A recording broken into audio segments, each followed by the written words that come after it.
This morning, the Philadelphia 76ers have fired their head coach, Doc Rivers. Adrian Wojnarowski reporting. I'll start with you here, JJ. Your reaction to this news, obviously you played there. Well, I can't say I'm surprised. I think we've talked about this all season long, that there are consequences to a lack of results. And this is a team, and I was part of those teams. We have not been past the second round of the playoffs since 2001. Doc was brought in to change that. It's not all on Doc. I think, obviously, the coach probably bears the brunt of some of those consequences. But, look, Joel Embiid was hurt, not his best self. James Harden had some great games. But, again, closeout games, not his best self. This is not just on Doc, but I can't say I'm surprised. Stephen A.? Well, when we were on Countdown on Sunday and the Sixers lost the game, I said immediately that they just cost Doc Rivers his job. I didn't want that to happen, but obviously I had anticipated it. And it's really, really unfortunate. He's been employed as a head coach in the NBA pretty much last 24 years. We know his record, good and bad. We know the success that he's had. We've known there's about 9 other coaches that have won over 1,000 games. We know he's going to be a Hall of Famer. We know all of these things. But we also know that he's lost 10 Game 7s. We understand that. And he's lost the lead on several occasions, a 3-2 lead, a 3-1 lead. And when your team, led by your superstar Joel Embiid and James Harden, are virtual no-shows, literal no-shows, and not one but 2 consecutive closeout games, a Game 6 in Philadelphia that they could have closed Boston out, a Game 7 in Boston where they got annihilated, and your team flat out quits on you. And then you've got guys like James Harden going on social media and talking about it's about their relationship and what have you. When Doc Rivers lets you go to Vegas during the playoffs, for crying out loud, these are the kind of things where chickens come home to roost. Ultimately, those things are looked upon. You look at what's transpiring. You look at whether or not you got the pulse of players, et cetera, and you decided you're going to make a change. And remember, Brett Brown couldn't get them to the conference finals. Doc Rivers knew the mandate was to get out of the second round and to get them to the conference finals. And in 3 consecutive seasons, they came up short. So it's not a surprise, unfortunately. Stephen A., and then JJ, you can piggyback. Does this move get them closer to the next level? Do you think this was the right decision here? No, I don't think it was the right decision, because I don't think that James Harden is the right player for that franchise, to be quite honest with you.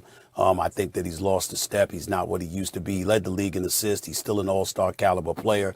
Not to throw any shade on him in that regard, but in big games, he comes up very, very small on far too many occasions. And ultimately, I think that if Doc Rivers had more I don't know what word to use in this particular situation, but somebody that was ready to step up in big moments, I don't think he would have found himself in this situation. That certainly didn't happen, and that's why he's gone. I think all the time in the NBA, about bearing responsibility and taking accountability. Yeah. And I know I had a bunch of teammates that did that. I've had coaches that do that. I certainly tried my best to do that at times. And there's a organizational failure here. It's not just on Doc Rivers. Right. The players bear some of this responsibility. Doc obviously does. His coaching staff does. I will say this, whether or not it was the right decision, I do think it was the right decision. And that's unfortunate. And I think it's the nature of coaching, though. You look at hold on. You look at who is on the market right now. Mm-hmm. Doc Rivers, Monty Williams, Coach Bud, Nick Nurse. Those are 4 of the best coaches we have in our sport. Yeah. And they all have now been let go in the last month or so. It's the nature of coaching. It is a results-based business. And I think some of this, when specifically with Doc, some of this is about the relationship with the players. Yeah. And once you've lost that, then it becomes the right decision to move on from that. And I'm not speculating at all about what James Harden's future is going to be. I'm talking about this team right now. When you've lost that, yeah, it's the right decision to move on. We see that happen all the time. Sometimes you need a new voice. Let me say this, a couple of things. I was on the phone immediately after the Sixers lost the game, and we did countdown. I was on the phone with Kevin Hart, obviously a Philly native, big-time 76ers fan. Kevin Hart is a comedian. Kevin Hart makes a living off of making us laugh. I've known him for years. The brother was near tears. I've never heard him that furious in my life. And he was completely and utterly disgusted. And I bring that up because I think it's emblematic of what a lot of people are feeling. And JJ, you're not wrong with what you're saying. But I think this comes down to this one point. Keep your eyes on this, JJ, because this is very, very important. If Mike D'Antoni emerges as a prime candidate for this Sixers job, which should not happen in my estimation, if Mike D'Antoni, dare I say, ends up getting the Sixers job, with Mark Jackson available, Monty Williams available, Nick Nurse available, Budenholzer available, if Mike D'Antoni gets the job, James Harden went and got Doc Rivers fired. If that happens, that's what happened to Doc Rivers today. Remember I said that. Yep. I just want to share a tweet that I see here from Woj. The Sixers search for a new coach is expected to include Mike Budenholzer, Sam Cassell, Mike D'Antoni, Nick Nurse, Frank Vogel, and Monty Williams. JJ, your reaction to those names. Do you think one might be the right fit? Well, I will say, I played for Monty in Philadelphia. He's familiar with the city. He's familiar with the organization. He already has a relationship with the star player. I thought what he did in Phoenix in terms of turning that franchise around, the post-Nash era of just being perennial bottom dwellers in the NBA. And all of a sudden he gets there, he changes the culture, they add CP, and now they're, three straight years of being a contender. He's a name that makes a lot of sense to me. Stephen A. knows this. You need buy-in when you get to the level that Joel Embiid is at. You need buy-in from your star player about who the coach should be. That's a fact.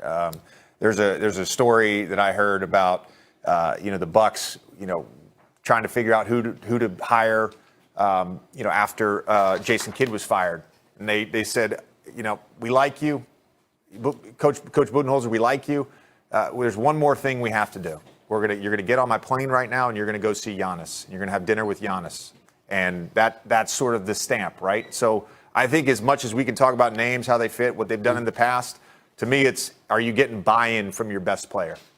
Exactly, and piggybacking off of that point, I would say no to Budenholzer because of that, because I think it got to a point where the buy-in from the players wasn't what Milwaukee wanted it to be, regardless of how successful and exceptional he was during the regular season, and how injuries and availability was a culprit to some degree in their demise. The fact of the matter is that he wasn't seen and perceived. I'm telling you what I know as a reporter. He wasn't seen and perceived as somebody that had the greatest relationship with players. And it's one of those things, not a bad relationship, JJ. It's just that the same voice sometimes is a new voice that's needed. That's all I mean by that. So I would say no to him.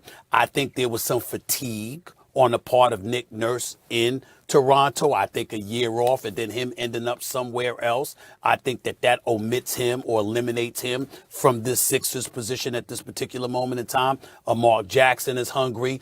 Monty Williams probably felt he never deserved to be let go. Sam Cassell would have been a great choice because I would love to see him as a head coach, but the fact that he was in Philly under Doc Rivers, I'm not sure that really, really works for the Philly situation. So I would say Mark Jackson, Monty Williams, and I'm sure there's some other names that will come up, but it needs to be folks that can hold dudes accountable, but in the same breath have their pulse to some degree, has that buy-in that you're talking about.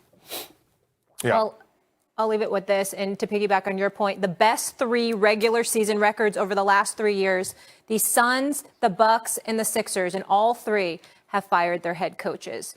We will have plenty more on this after the break. Again, Doc Rivers out in Philadelphia.